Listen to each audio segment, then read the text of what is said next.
Hey guys, what's up? I am Sam and welcome to my Origami Dojo. So today I'm going to be showing you how to fold this origami time traveling device here. And I know what you're thinking.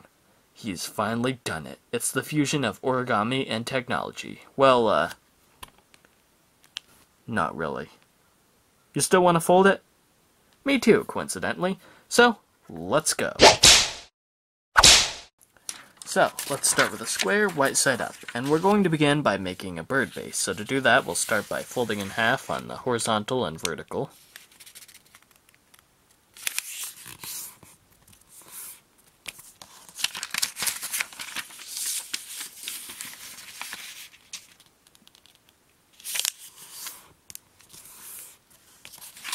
Then let's turn over and we'll fold in half on both diagonals.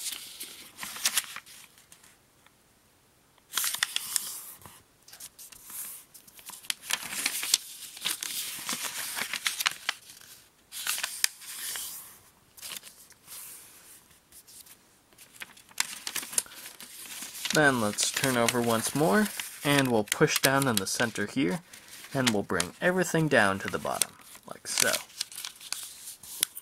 And this is the square base, or preliminary base, or whatever you want to call it. So to move on to the bird base, let's take this edge here, and let's fold it into the center crease. And let's do the same thing on this side here. Then let's unfold, lift up this top flap here, and push the paper in on the existing creases.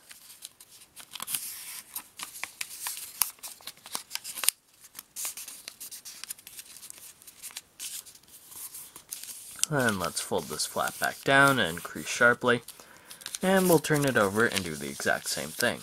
We'll fold the edges into the center,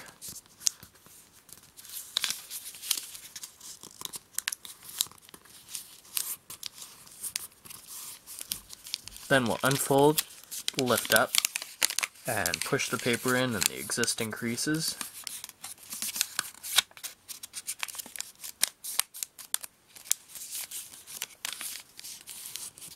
And that concludes our bird base.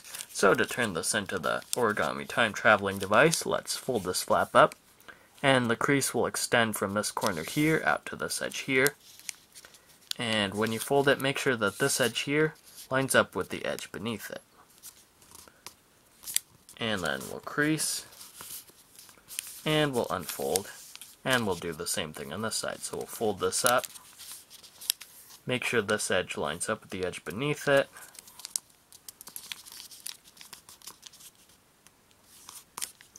and crease sharply. And then let's lift this flap up a little bit and pull the paper out from inside, and then push it upwards and flatten it. And that paper will line up with the edge beneath that. Then let's fold the flap back down, and let's fold this side over, and we'll do the same thing here. We'll just pull out that loose paper from inside, flatten it upwards, and then fold it back down. And there's the front of our time-traveling device. So to make the antenna, let's turn over, and let's take this top flap here and fold over, and we'll take this flap and fold it up, and you just fold that up as far as it'll go. Then we'll fold everything back over, make sure it's nice and flat. Then we're going to open up right here and squash fold this flap in half. And then let's fold over to close it back up, and that antenna is done. So to make the other antenna, we just fold over and do the same thing. We lift this flap up as far as it'll go, and then flatten. Then we fold it over and crease sharply. Then let's fold this over again to squash the antenna and make it a little bit narrower. Then once we've creased that, we can just fold it over, and there we go. And now let's take this flap here, and let's fold it down as far as it'll go. And your antenna don't necessarily have to be neat at this point. I mean, really, it's not going to make a big difference to your model, and you can put the antenna however you want. So, speaking of which, let's quick take care of that. So let's turn over and let's unfold that triangle tip here. And let's fold this flap over like this, so that it's... There we go. I like mine to meet at where this flap folds down. And there's a little white there. On mine, if you fold it neatly, you won't have that there. I'm just going to tuck that behind. There we go. And let's do the same thing on this side. Let's just fold it up and flatten. And there we go. Now let's turn over and let's finish the model. So let's take the bottom point and fold it up. And basically we just want to cover everything white. Okay, so then let's take this flap here and fold it over along this edge right here. And we'll do the same thing on this side, just fold that over. There we go. Okay, and then once we have that done, let's take this corner here and let's fold it in as far as you want. This is pretty much to taste. It's going to determine how thin your device will be. I like mine like about that. Like mostly rectangular with a nice edge at the bottom.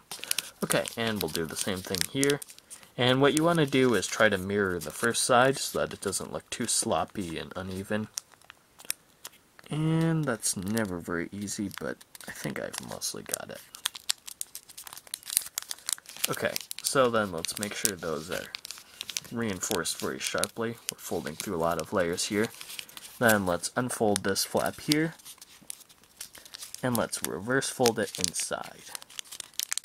So we'll just open the model up and push it inside,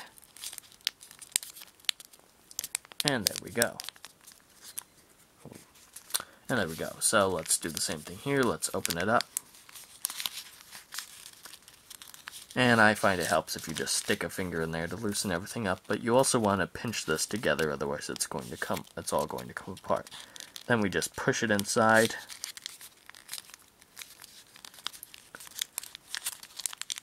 And everything's in. Okay, good. There we go. And let's just fold this flap back down. Reinforce all the flaps here, all the creases on them. That looks good.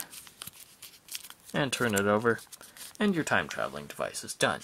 So if you're not against drawing on origami at this point, you can, add in a nice power button here and maybe say a tracking point or two. And then if you're me, you just push the power button and bring your device to life.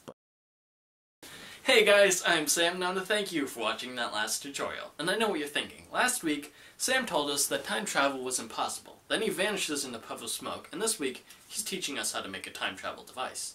Did he travel into the future and bring us back a time travel device? Wait a minute, if so, how did he travel into the future in the first place? See, you've just given yourself a headache. And of course, the simplest explanations are always the best.